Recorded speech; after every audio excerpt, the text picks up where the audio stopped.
From Trideo Media, I'm Father Roderick, and this is the Daily Breakfast.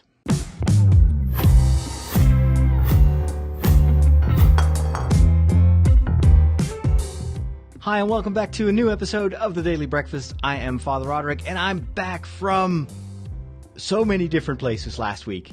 I traveled to Limburg, which is in the southern part of my country, and we used a small village as a starting base to go filming in 3 neighboring countries. Well, 2 neighboring and 1 country very close by.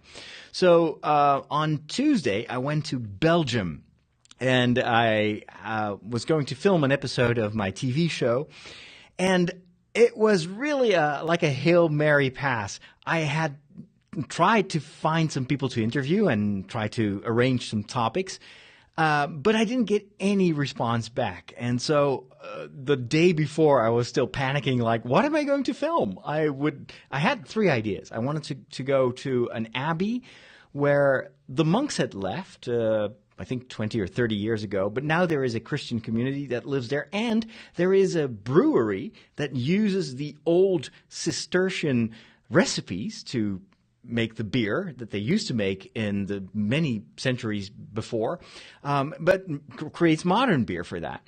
And so that is interesting.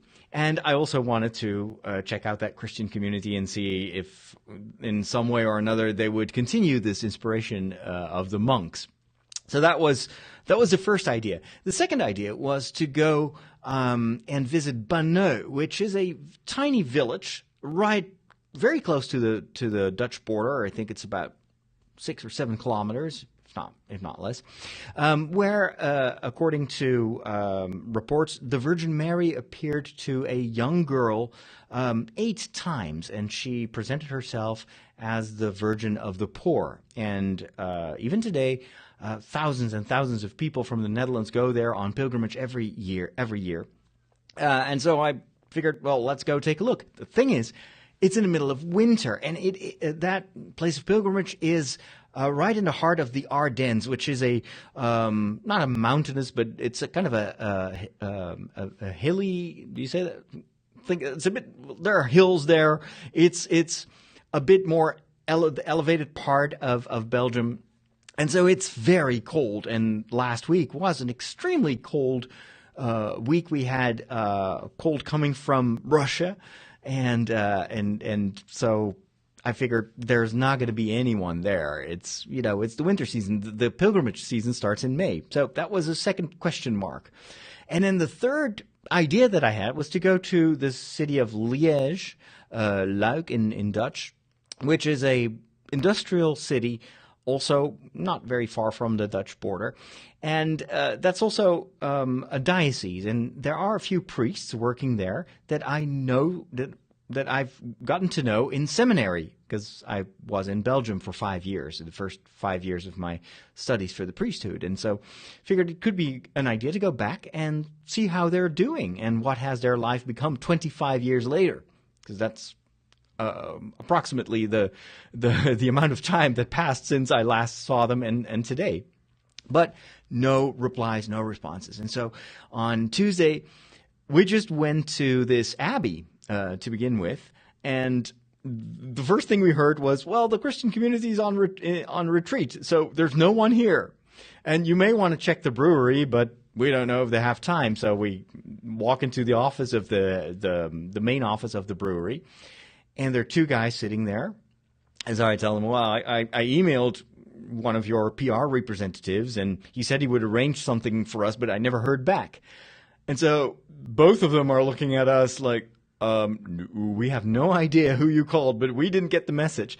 And then the older guy is like, well, you know what? Today I don't have any appointments, so let me show you around and let me give you a tour of the brewery, which he did. Very nice guy. He took almost the entire morning to show us how the beer was made, told us about the recipes, even about the kind of the background of why the monks were brewing beer, and it was the only thing that you could drink without getting ill, without getting sick, because of course the water from the river was often polluted. And so these ancient recipes are now still used to create three types of beer, like a light blonde beer, a brown beer, and then there was a triple.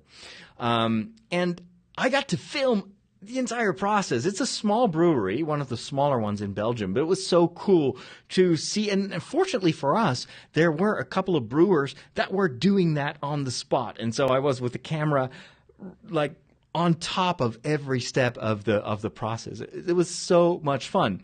And then we did an interview. The other challenge was that we hadn't decided yet when these shows would be aired. And so it's very well possible that this particular episode would be aired in the summertime. And the problem was there was snow everywhere. They had a lot of snow. Fortunately, there was no snowfall. It was a very blue sky day with sunshine, but freezing cold. And so I had to film everything without filming the snow, which is really hard because you also want to show the Abbey and show the beautiful environment there, the surroundings. But we managed to do an interview in the sun. They had some purple, what you call them, kind of umbrellas against the sun. And so the entire image looks as if it could have been filmed in the summertime. And so that was great fun and gave me a lot of courage for the rest of the day. So we drove to Banneux, this place of pilgrimage, and again, no one was there. There were like 3 American tourists lighting one candle, and so I was filming that. And then we saw someone entering what looked like the rectory. So we followed that guy. And in the end, we met a Dutch priest who at first didn't want to go on camera. He's like, I don't like media. The other priest should do that. The other priest didn't want to do it either. And so we kind of begged him, well, please, just the story of the apparitions. Fairies, okay. Well, we need to rehearse first. So he was super nervous and tense and everything. And then he started talking, and we were outside. I was freezing. I couldn't use my gloves while filming, and so my hands were turning red and then purple and then blue and white. And this priest just didn't stop talking, and we were still rehearsing. And so at one point I was like, okay, let's just film this because this is great. And then he just showed us around, and it was fantastic. It was one of the best interviews that I've done with a priest so far. So again, someone who probably grew up with a certain apprehension towards the media and ended up being a natural at that. And then finally we drove to this main city of Liège, and I did one last interview with someone who's now a vicar general in the diocese. And that was just a personal interview. It was also very good. There were some other things that we filmed there. So that was day number 1. And in the end, despite my uncertainty of will this even work, it worked out really fine. The next day, I went to Germany. I had 2 contacts there. Unfortunately, those 2 were confirmed. So at first, we visited Peter Esser. And Peter is a longtime listener to my shows. He's also an illustrator. He draws comics or comic book figures, even does animation. But he's also a Catholic, and he's also doing some Catholic projects. So I went to visit him. He had this amazing, I think it's, like a touch panel, but it also had the screen. You could just draw on the screen. And so he drew Pope Francis at one point and showed us all the other projects that he was working on. He was working on a catechesis about Mass, etc. But he's got this great comic book style, and it was a good story. So that worked out well. Then I went to visit my friend Norbert Fink, who is a priest very similar to me in a certain way. He's kind of the German geek priest, and he's very well known because he's also a rapper. He records raps about the Eucharist, about Lent, and it's really good. He creates some videos to go with that. He's also a massive Star Wars fan, and something that I don't share with him, he's a massive Elvis fan, an Elvis Presley fan. And so he showed me that he had a Elvis costume, like the glitter, the white costume with all the jewels on it. He had a replica of that.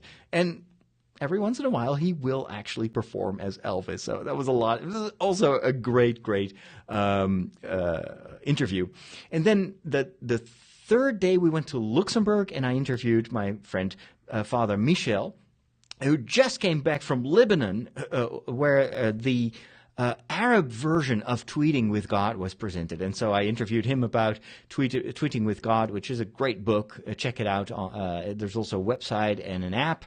And he showed us around in Luxembourg. So all in all, it turned out really, really well. And in 3 days, I produced 3 television shows. I was super proud, but also super tired. That's what I wanted to share with you today. Thanks for listening. Thanks for following me on Facebook and Twitter. And if you want to support me, go to patreon.com/Father Roderick. Signing off. God bless.